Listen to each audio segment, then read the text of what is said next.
बिबट्याच्या संदर्भामध्ये जी दहशत निर्माण झालेली आहे शहरात, त्या संदर्भात बैठकीचं आयोजन केलेलं आहे. पण चिंता करण्याचं काय कारण नाही. आता वाघ शहरात आलेला आहे, त्याच्यामुळे बिबट्या पळून जाईल. ओरिजिनल वाघ पट्टेरी. हा विचारा.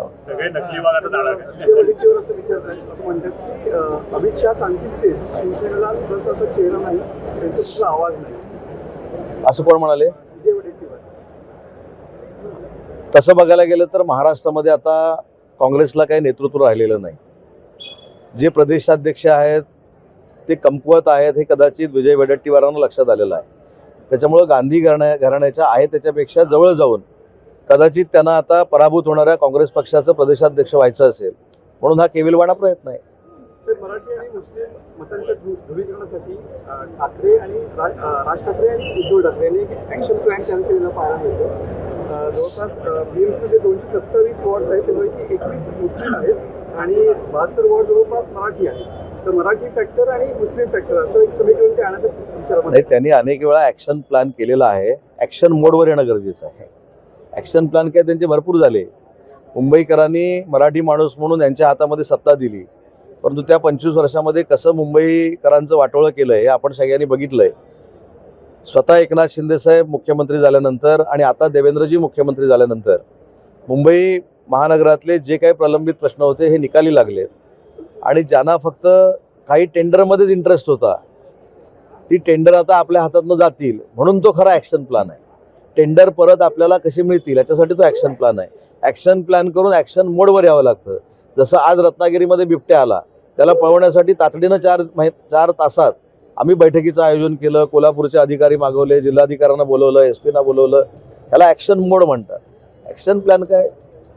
ठाण्यामधल्या महानगरपालिकेच्या सीट संदर्भामध्ये पत्र देऊन मागणी केलेली आहे, शिवसेनेसोबत युती करू नका. नेमकं काय? पदाधिकाऱ्यांनी मागणी केली म्हणजे सगळं झालं अशातला भाग नाही. ठाण्यामध्ये आमचे मुख्य नेते स्वतः एकनाथ शिंदेसाहेब नेतृत्व करतात आणि त्यांचं आणि देवेंद्रजींचं राजकीय अनुभव, राजकीय परिपक्वता या पत्रांपेक्षा देखील मोठी आहे. त्याच्यामुळे 29च्या 29 महानगरपालिकेमध्ये युती होईल ही 100% खात्री आहे. ठाण्यामध्ये 121 जागांपैकी 48 जागा भाजप मागते. तुम्ही पण त्या समितीचे आहात, काय वस्तू? आपण याच्यावर यादी जाहीर झाल्यानंतर चर्चा करू. मुंबई, ठाणा, नवी मुंबई, कल्याण डोंबिवली, कोल्हापूर, पुणे, पिंपरी चिंचवड, नाशिक, नागपूर, अमरावती, आता म्हणजे आहेत त्याच्यावर आपण ज्यावेळी फॉर्म भरायची तारीख संपेल त्यावेळी तुमच्या लक्षात येईल की मुंबईमध्ये BJP किती लढतंय, शिवसेना किती लढतंय. आताच कशाला आपण बोला. त्याच्यामुळे तुम्हाला रोजची ब्रेकिंग असली पाहिजे म्हणून आम्ही काहीच बोलत नाही. तुम्ही अंदाज लिहिता आम्हाला 48 मिळाल्या, आम्हाला 52 मिळाल्या, आम्हाला 72 मिळाल्या. त्या मुंबई, ठाणे, पुणे महानगरपालिकेमध्ये तुमच्याबरोबर अजितदादा नसतील अशी सूत्रांची माहिती आहे. काय नेमकं नाही, सूत्रांची माहिती आहे कशाला? 2 महत्त्वाच्या गोष्टी आहेत. शिवसेनेची भूमिका स्पष्ट आहे की ज्या नवाब मलिकांवर बॉम्बस्फोटातल्या काही गोष्टींचे आरोप आहेत ते जोपर्यंत त्या आरोपातनं निर्दोष मुक्त होत नाहीत आणि ते जर राष्ट्रवादी काँग्रेस पार्टीचं मुंबईमध्ये प्रतिनिधित्व करणार असतील तर आम्हाला त्यांच्यासोबत जायचं नाही, ही स्पष्ट भूमिका आहे. तसं रत्नागिरी जिल्ह्यामध्ये आमदार शेखर निकमानी असं सांगितलं, असं मला पत्रकारांनी सांगितलं की त्यांना महायुतीमध्ये येऊन राष्ट्रवादी काँग्रेस पार्टीला रत्नागिरी जिल्ह्यामध्ये लढायचं नाही, तर त्यांनी त्यांचा पक्ष मोठा करावा, आम्ही युती म्हणून लढू. हे बघा, कोणाला कोण निमंत्रण घेऊन जाणार नाही.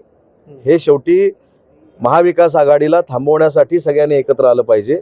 विरोधक कोण आहे हे तपासलं पाहिजे. त्याच्यामुळं कोण आमंत्रण घेऊन भाजप आणि शिवसेना कुठे फिरत बसणार नाही.